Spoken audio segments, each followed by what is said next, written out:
News 10 at 10. The murder trial of Joshua Willis, the second suspect in a 2016 double homicide, is underway in the Hub City. Tonight, an exclusive interview with the mother of one of the victims who was in court for the first day of trial. In 2016, the bodies of up-and-coming model Ashley Metz and her boyfriend, Brouklynn Hill, were found in separate burned vehicles in Scott and Carencro. Both Metz and Hill had been shot and later set on fire in their vehicles. The two had been dating for only 3 months. News 10's Jasmine Dean brings us details from the first day of testimony and speaks exclusively with the mother of Ashley Metz, who shares her reactions on what transpired in court on the first day of trial. Day one of the murder trial, where Joshua Willis, one of the suspects indicted in the 2016 murders of Ashley Metz and Brouklynn Hill, happened earlier today. I spoke with Carla Dean, the mother of Metz, who says what she heard in the testimonies can be described only as difficult and complicated.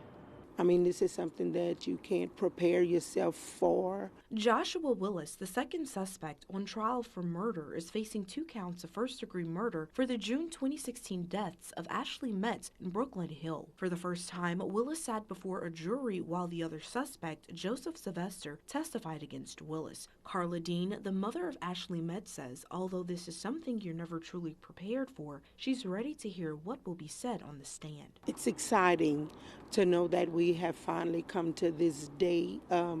It's been almost 8 years, and waiting and hoping and looking for closure, not just for me, but for Brooklynn's family also. During both the examination and cross-examination, Sylvester, the other suspect indicted in the murders of Metz and Hill, testified against Willis. When asked why he thought Willis would harm him, Sylvester answered, quote, "because he just killed 2 people." End quote. Sylvester took a plea bargain, serving 50 years in exchange for testifying against Willis. Dean says prior to the trial, she's been working on getting closure, and now 8 years later, with the trial finally underway, she may get the answers she's been seeking. So just some unanswered questions, that I have, and I did get some of that pretty much answered today. Despite her being calm in the courtroom, Dean says having to hear the gruesome details of her daughter's death once again during the second trial has been difficult. We're just waiting for everything to be done and closed so we can move on.